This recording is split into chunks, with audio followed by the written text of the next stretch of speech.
जहां से अच्छा। कहा भैया, मजा आ रहा है कि नहीं? बहुत मजा तो आ ही रहा होगा, परंतु ये खेल उतना भी सरल नहीं है जितना प्रतीत होता है।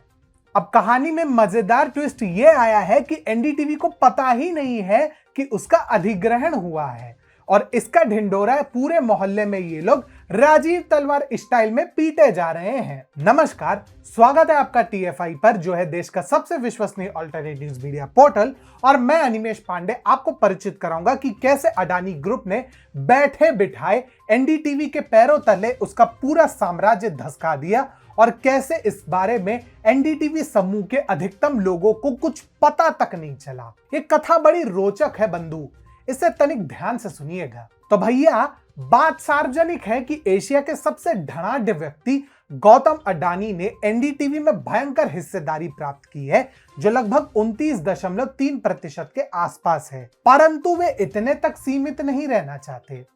उन्होंने इस अप्रत्यक्ष हिस्सेदारी के साथ साथ एक ओपन ऑफर भी लॉन्च किया है। यदि इसमें वे सफल रहते हैं तो एनडीटीवी में उनकी कुल हिस्सेदारी लगभग 56% हो जाएगी, यानी एनडीटीवी के मूलभूत अधिकार अब अडानी के पास रहेंगे। अब इसमें स्वभाव अनुसार हाय तौबा जताते हुए एनडीटीवी प्रबंधन बोली, हम बता देते हैं कि यह कार्य हमारी सहमति से नहीं हुई, ना हमसे राय ली गई, ना हमसे चर्चा हुई और हमसे विचार विमर्श किए बिना यह डील कर दी गई।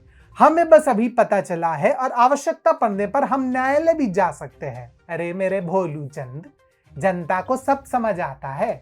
ये 2022 है भैया। परंतु प्रश्न तो अब भी स्वाभाविक है कि ये चमत्कार हुआ तो हुआ कैसे? तो ये कथा प्रारंभ होती है उस समय से जब रॉय दंपति पर सेबी की 7.5 छाई हुई थी। अब भाई, काम 35 करोगे और चाहोगे कि करोड़ों में खेलो, ऐसा थोड़ी ना होता है। हुई कानूनी कार्रवाई और हो गया एनडीटीवी का बंटाधार। कभी देश की राजनीति से लेकर देश के नैरेटिव पर एक छत राज करने वाला ये चैनल अब पाई पाई को मोहताज होने चला।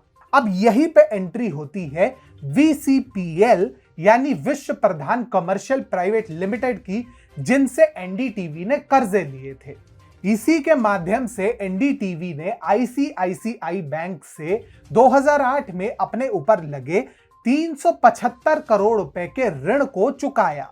परंतु बदले में इससे वीसीपीएल 52% शेयर्स का स्वामी बन गया और साथ ही उसे इस बात का अधिकार भी मिल गया कि इस अनुबंध के कालखंड में किसी भी समय संपूर्ण एनडीटीवी पर वह दावा ठोक सकता है, क्योंकि यह अधिकार उसे स्वयं रॉय दंपति ने दिए थे। इसी के अंतर्गत वीसीपीएल को प्रारंभ में 26% शेयर्स और फिर बाद में अतिरिक्त 26% शेयर्स दिए गए, जिससे उन्हें एनडीटीवी पर मेजॉरिटी स्टेक यानी 52% का अधिकार प्राप्त हो गया।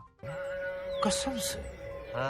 अब चूंकि वीसीपीएल को बहुमत के अधिकार प्राप्त हैं, इसीलिए वह कभी भी कैसे भी प्रबंधन और निवेश से संबंधित निर्णय लेने में सक्षम है और इसलिए उसे एनडीटीवी के वर्तमान लंबे चौड़े भाषणों की कोई आवश्यकता नहीं। इसके अतिरिक्त अगर रॉय दंपति चाहे भी तो वर्तमान निर्णय पर वह कुछ नहीं कर पाएगी। इसके पीछे भी सबसे प्रमुख कारण है सेबी। 2020 में एक महत्वपूर्ण निर्णय में सेबी ने न केवल एनडीटीवी प्रमुख प्रणय रॉय अपितु उनकी पत्नी राधिका रॉय के सिक्योरिटीज मार्केट पर प्रवेश में 2 वर्षों के लिए निषेध लगा दिया और साथ ही वित्तीय अनियमितताओं में लिप्त पाए जाने के लिए 16.97 करोड़ रुपए का जुर्माना भी लगाया। जानते क्यों ऐसा हुआ?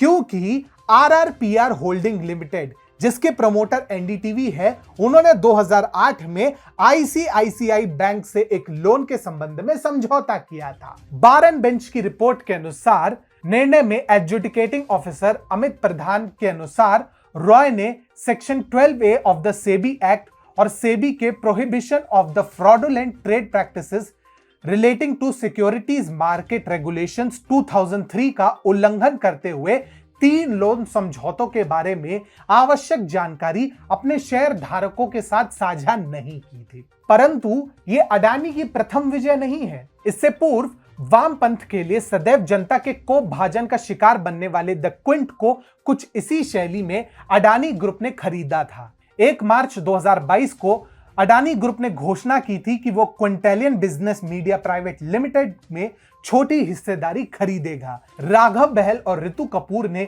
2015 में नेटवर्क 18 से बाहर निकलने के बाद द क्विंट की स्थापना की थी, पर अब 49% हिस्सेदारी तो अडानी ग्रुप की हो चुकी है। शायद किसी ने सही ही कहा था, धंधा करो तो बड़ा करो, पर सत्तम भाई वरना मत करो।